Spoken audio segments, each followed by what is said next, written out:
Sir இப்போ வெற்றி அடையறதுக்கு நாம இருக்கக்கூடிய இடம் அப்படிங்கிறது ரொம்ப முக்கியம். எந்த இடத்துல நாம இருக்கோம், அதுதான் அத பொறுத்து தான் நம்மளுடைய வெற்றி நிர்ணயம் செய்யப்படும் அப்படின்னு சொல்லி ஒரு ஒரு பாயிண்ட் ஒண்ணு படிச்சேன் சார்.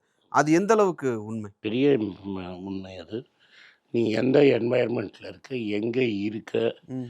எது மாதிரி ஆட்கள் உன்னோட சேர்க்கை எது மாதிரி இருக்கோ, அது மாதிரி தான் உன்னோட ஸ்கில் செட், ஹேபிட் அண்ட் லைஃப்பில் எவ்வளோ தூரம் நீ சக்ஸஸ்ஃபுல்லாக இருக்க, இல்லை எவ்வளோ தூரம் நீ கீழே போகிறேங்கிறத அதுதான் டிட்டர்மின் பண்ணும். வேறு ஒன்றுமே டிட்டர்மின் பண்ணாது. ஸோ அந்த ஒரு சரவுண்டிங்க நான் எப்படி செலக்ட் பண்ணணும்? நான் கரெக்ட்டான இடத்துல இருக்கேனா அப்படிங்கிறத எப்படி தெரிஞ்சுக்கிறது? நீ கரெக்டாக உன்னோட மோர் எபிலிட்டி இருக்கிறவங்களோட நீ மோதிகிட்டே இருக்கணும். நீங்கள் வந்து உன்னோட எபிலிட்டி ஜாஸ்தியாக இருக்கிறவனோட நீ என்கேஜ் பண்ணிகிட்டே இருக்கும். எப்போ நீ என்ன நினைக்கிறேன்னா, நான் எனக்கு வந்து ability more than that person அப்படின்னு நீ நினச்சேன்னா, அது உன்னோட தப்பு. அதுதான் ஃபாலோட ஸ்டார்ட். அதுதான் end of the game. End of the game. That is if நான் வந்து நம்ம கேமராமேனோட போட்டி போட்டேன்னு வைங்க. அவனை கிண்டல் பண்ணுறதுலாம் உண்டு. பட் அவனோட நான் போட்டி போட்டேன்னா, I am bringing he is one level, I am at this level. So I am bringing myself to his level. அவர் வந்து என் லெவலுக்கு வருவார். ஸோ அவனை எப்படியும் மேலே தான் ஏறுவான், நான் கீழே போயிடுவேன். ஸோ நான் என்ன பண்ணணும்னா, என்னோட ஹையர் லெவல் பர்சனோட நான் மோதணும். சார் இது வந்து பெர்ஸ்பெக்டிவ் பேஸ் பண்ணி ஒரு சந்தேகம் இருக்குது சார். இப்போது கேமராமேனை நீங்கள் சொன்னீங்க. கேமராமேன் வந்து அவருடைய ஒர்க்கில் டாப். நீ திரும்பி ஒரு ஏரியாவில் நீ டாப்பாக இருந்து நீ வாழ்க்கையில் ஒன்றும் பண்ண நீ பிரில்லியன்ட் கேமராமேனாக இருக்கலாம். That is only one aspect to life. Okay. ஆனால் தான் பார்த்தீங்கன்னா, நீ வந்து பியு சின்னப்பாவாக இருக்கட்டும், டிஆர் மகாலிங்கமாக இருக்கட்டும், நடுத்தருக்கு வந்துட்டாங்க லைஃப்பில். தேர் கிரேட் ஆக்டர்ஸ். பட் பணத்தை எப்படி வச்சுக்கணும்னு தெரியாது. அமிதாப் பச்சனே வந்து நடுத்தருக்கு வந்துட்டான். அப்புறம் செகண்ட் இன்னிங்ஸில் சம்பாதிச்சிட்டான், அது வேறு விஷயம். There are different facets to your life. I don't want to be a cameraman. அப்போ நான் இந்த கேமராமேனை நான் பண்ணியிருக்கவே மாட்டேன். நம்ம அந்த இடத்துல தான் அதை கம்பேர் பண்ணி பார்க்குறோம் சார். ஜென்ரலாகவே ஒரு ஹியூமன் கம்பேரிசன் வந்து அவர் கேமராமேன், சூப்பர் கேமராமேன் அப்படின்னா நான் ஏன் கேமரா பிடிக்க போகணும் அப்படின்ற ஒரு தாட் வரணும்ல நமக்கு. அந்த கம்பேரிசன் தப்பாக பண்ணுறோமோ அப்படின்னு ஒரு சந்தேகம். அப்படி இல்லை. இப்போ நான் ஒரு ஏஸ் கேமராமேன்ட்டு நான் என்ன கற்றுக்க முடியும்? எப்படி ஒரு சுச்சுவேஷனை ரீட் பண்ணுறாங்கிறதுக்கு I am really with an ace cameraman. நான் எப்படி ஒரு சுச்சுவேஷனை ரீட் பண்ணுறேன், what do I capture in that camera, not the camera operating கிடையாது. How can I make an iconic scene? அந்த சுனாமியில் வந்து ஒரு லேடி வந்து பீச்சில் படுத்துட்டு இருக்கிற மாதிரி ஒரு சீன் வரும். அது ஒரு ஐகானிக் ஃபோட்டோகிராஃப். நீ என்னை கேட்குற. So I would interact with that man to C அவன் எப்படி அந்த ஃபோட்டோவை எடுத்து அது எப்படி அது ஐகானிக்காக ஆக்கணும். அது மாதிரி ஒரு சின்ன குழந்தையோட ஃபோட்டோ வந்து கப்பல்லேருந்து சீல் அப்படியே மிதந்துட்டு வரும். அதுதான் சிரியன் இமிக்ரெண்ட்டோட சிம்பிள். வியட்நாமில் வந்து ஒரு மான்க்கு எரியிற ஃபோட்டோ ஒருத்தன் எடுப்பான். That's an iconic photograph. நான் இப்போ ஹிஸ்ட்ரியில் எதெல்லாம் ஐகானிக் ஃபோட்டோகிராஃப்ஸ்ன்னு சொல்கிறேன். இப்போ ரீசெண்டாக ஒரு பெரிய கேமராமேன் ஃபோட்டோகிராஃபர் செத்து போயிட்டார். ரகு ராய்னு பேர். பிளாக் அண்ட் ஒயிட்டில் வந்து அவர் இந்திரா காந்தி பின்னாடியே சுற்றி இந்திரா காந்தியோட லைஃப்பை ஃபுல்லாக ஃபோட்டோ பிடிச்சவர். அவர் மதர் டெரிசாவோட சுற்றி மதர் டெரிசாவோட ஃபோட்டோ பிடிச்சவர். அவர்கிட்டேருந்து நான் கற்றுக்கலாம். I am not learning how to take photograph. How you assess எந்த மூமெண்ட்டை நான் கேப்சர் பண்ணேன்னா ஓகே தட் பிகம்ஸ் ஐகானிக். இது ஐகானிக் ஆகும். நான் எப்படி ஜட்ஜ் பண்ணுறேன், that skill I want to pick from him. அந்த ஸ்கில்லை நான் அவர்கிட்ட பிக் பண்ணுறது எனக்கு முக்கியமே தவிர அவன் எப்படி கேமரா பிடிக்கிறான், எப்படி ஃபோக்கஸ் பண்ணுறாங்கிறது I don't want it in life. But it tells me அவர் என்ன ஸ்கில் எனக்கு சொல்லி தருவார்னா, இந்த மூமெண்ட்டை விட்டுறாத, இதுதான் டிஃபைனிங் மூமெண்ட். நிறைய பேருக்கு அந்த ஃபோட்டோ பார்த்த அப்புறம் தான் அது ஐகானிக் ஃபோட்டோ.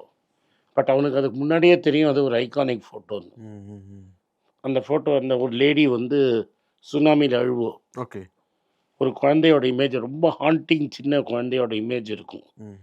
அதே மாதிரி அந்த குஜராத் வந்து ஒரு டெய்லர் ஒரு அழகிறது வந்து குஜராத் ரைட்ஸோட ஒரு பெரிய ஐகானிக் இமேஜாக இருக்கும்.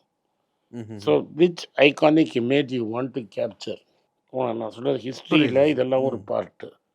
அது மாதிரி ஒரு குழந்தைய வல்ச்சர் வந்து துரத்தும்.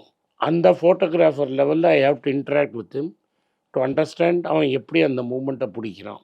He has to wait for hours and decide அந்த மூமெண்ட்டில் அந்த photo.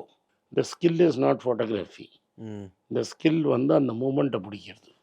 Is to wait for it. It is to wait for it. So அந்த waitings is the skill that he can teach you and say this is the moment.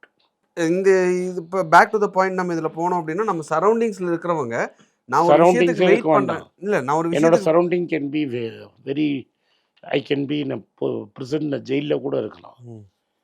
Whom I choose to இன்டராக்டுங்கிறது அவன் அலைவாக என்னோடையே இருக்கணும்னு அவசியம் கிடையாது. I can have a dialogue with dad. நான் இன்றைக்கி நினச்சேன்னா காந்தியோட dialogue வைக்கலாம், நான் நேருவோட டைலாக் வைக்கலாம், நான் மார்ட்டின் லூதர் கிங்கோட டைலாக் வைக்கலாம், நான் டேகூரோட டைலாக் வைக்கலாம், நான் கண்ணதாசனோட டைலாக் வைக்கலாம், நான் பாரதியோட டைலாக் வைக்கலாம். இந்த டைலாக் வந்து அவன் நிறைய எழுத்து புஸ்தகம் எஸ்ஏஎஸ் இதெல்லாம் எழுதி வச்சுட்டு போயிருப்பாங்க. அதை நீங்கள் படிக்கிறச்ச you get an idea. Okay. இப்போ வந்து குருசுவான்னு ஒரு ரொம்ப ஃபேமஸ் ஃபிலிம் மேக்கர் இருக்கான், அக்கியோ குருசுவான்னு. நான் ஜப்பானில் போனோமோ அந்த கேட்டை போய் பார்த்தேன், ரஸ்தமான் கேட்னு. Okay okay. ஸோ அந்த ரஸ்தமான் கேட்டுங்கிறது ஒரு ஃபேமஸ் மூவி அவரோடது. ஒரே இன்சிடெண்ட்டை 7 பேர் பார்ப்பாங்க, 5 பேரோ 6 பேரோ பார்ப்பாங்க. அந்த 5 பேரும் அந்த இன்சிடெண்ட்டை வேறு வேறு பெர்ஸ்பெக்டிவ், ஒரே இன்சிடெண்ட்டை அவனோட பெர்ஸ்பெக்டிவ்லேருந்து பார்ப்பான். வேண்டேஜ் பாயிண்ட் மாதிரி அவனோட வியூ பாயிண்ட் அது. So what he things has coloured it. So அந்த மூவி பார்த்தேன்னா வாட் குருசுவா டீச்சர்ஸ், அதனால் குருசுவா எஃபெக்ட்னே உனக்கு வேரியஸ் சைக்காலஜியில் இருக்குது. இது நான் என்ன சொல்லி கொடுக்குறதுன்னா தட் ஒரு இன்சிடெண்ட் ஒன்று தான் நடக்கிறது, but my perception of that incident is coloured by my view of life. புரிஞ்சுதா இல்லையா? எஸ். நான் என்னெல்லாம் பார்த்துட்டு வந்தனோ அதை அந்த கிளாஸ் போட்டு தான் நான் அந்த விஷயத்தை பார்ப்பேன். ஆமாம். So you are ideologically condition to என்னோட ideological conditioning will face me to see you in a different way. So நம்மளுடைய சரௌண்டிங்ஸ் பெட்டராக இருந்தது அப்படின்னா நம்மளுடைய க்ரோத் பெட்டராக. But the surrounding is not important. That நீங்கள் வந்து டைலாக் வித் த டெட் வச்சிங்கன்னா தென் யூ சூஸ். நான் இப்போ அரிஸ்டாட்டில் படித்தேன்னா I am debating with Aristotle. நான் சங்கரா படித்தேன்னா I am debating with Shankara. நான் இப்போ வந்து சார்லி மங்கரோட வீடியோ பார்த்தேன்னா I am debating with Charlie Munger. I may agree, I may disagree, but I am wrestling with him. நீ எது மாதிரி ஆளோட சேர்ந்து சுற்றுறங்கிறது ஒன்றா. நான் வந்து செமி ஹாஸ் எங்கள் மாமா வீட்டிலேருந்து தான் நான் காலேஜுக்கு போனேன். என்னோடய முதல் 3 ஃப்ரெண்ட்ஸும் எவனுமே சிகரெட் அடிக்க மாட்டான். நான் சிகரெட் அடிக்கவே கற்றுக்கல. பட் என்னோடய காலேஜில் 3/4 பேர் ஸ்மோக்கர்ஸ். பட் நான் எனக்கு பிக்கப் பண்ண 3 ஃப்ரெண்ட்ஸ் வேர் நாட் ஸ்மோக்கர்ஸ். நம்ம யார் கூட அதிகமாக நேரம் ஸ்பெண்ட் பண்ணுறோமோ அவங்களோட குவாலிட்டியும் ரொம்ப முக்கியம். So by seeing my friend you can judge me. Fine sir. Thank you sir. Thank you. நன்றி, வணக்கம். எல்லாருக்கும் வணக்கம். எல்லாருக்கும் ஒரு இம்பார்ட்டண்ட் அறிவிப்பு. நான் யார்ட்டையுமே பணம் வாங்குறது கிடையாது. நான் யாரையும் டைரெக்டாக கன்சல்ட் பண்ணுறது கிடையாது. என் பேரை சொல்லி நிறைய ஸ்கேம் நடக்குது. டெலிகிராம் குரூப், வாட்ஸ்அப் குரூப்னு. எனக்கு இருக்கிற வாட்ஸ்அப் குரூப்னால் சும்மா இன்ஃபர்மேஷனுக்கு மட்டும்தான். நான் செபி ரிஜிஸ்டர்ட் அட்வைசர் கிடையாது. நான் சேனல் நடத்துறது எஜுகேஷன் பர்பஸ். அதில் ப்ரைஸே பேச மாட்டேன். இதை வாங்கு அதை வித்துருன்னு சொல்லவும் மாட்டேன். என் பேரை சொல்லி பண்ணுறாங்கன்னா ஏமாந்துடாதீங்க. நன்றி, வணக்கம். எல்லாருக்கும் வணக்கம். குழந்தைங்களுக்காக ஃபைனான்ஷியல் லிட்ரஸி, மணி ஃபார் நத்திங்னு 2வது பார்ட்டு. அண்ட் இதில் வந்து செக் எழுதுறது எப்படி, டெபாசிட் ஸ்லிப் எழுதுறது எப்படி, பணம் எப்படி வந்தது, பார்ட்டர்லேருந்து டிமானிட்டைசேஷன் வரைக்கும் எல்லாத்தையும் கவர் பண்ணியிருக்கோம். உங்கள் குழந்தைங்க அப் டு ஏஜ் 10, 12க்கு ரொம்ப யூஸ்ஃபுல்லாக இருக்கும். இந்த புக்கு இப்போதைக்கு ஒரு ஸ்பெஷல் ப்ரைஸில் 450 ரூபாய்க்கு கொடுக்குறோம். இதை யூஸ் பண்ணிக்கோங்க. நன்றி, வணக்கம். moneypage.com வெப்சைட்டை சப்ஸ்கிரைப் பண்ணுங்கள். ஒரு வாரத்துக்கு 4 ப்ரீமியம் ஆர்டிக்கலும் ஃப்ரீ ஆர்டிகல்ஸ் ஒரு 10லேருந்து 15 நாங்கள் போடுறோம். இது சப்ஸ்கிரிப்ஷன் ஒரு மாதத்துக்கு 99 ரூபா தான். இங்கே சொல்கிற கான்செப்ட்ஸை கிரேட்டாக எக்ஸ்பேண்ட் பண்ணி போடுறோம். நீங்கள் படித்தீங்கன்னா உங்களுக்கு யூஸ்ஃபுல்லாக இருக்கும். நன்றி, வணக்கம். வணக்கம். குழந்தைங்களுக்காக ஒரு புஸ்தகம் லான்ச் பண்ணோம். அது ரொம்ப சக்ஸஸ்ஃபுல்லாக இருக்குது. யாருக்கெல்லாம் அந்த புஸ்தகம் போகணுமோ எங்கள் டீமுக்கு கான்டாக்ட் பண்ணுங்கள். கீழே இருக்கிற நம்பர்லேயும் வெப்சைட்லேயும் கான்டாக்ட் பண்ணிங்கன்னா உங்களுக்கு அந்த புஸ்தகத்தை நீங்கள் வாங்கிக்கலாம். மற்ற எங்கள் புஸ்தகமும் அவைலபிள். எங்கள் வெப்சைட் மூலமாகவும் வாங்கலாம். கீழே இருக்கிற வாட்ஸ்அப் நம்பர்லேயும் மெசேஜ் அனுப்பலாம். நன்றி, வணக்கம்.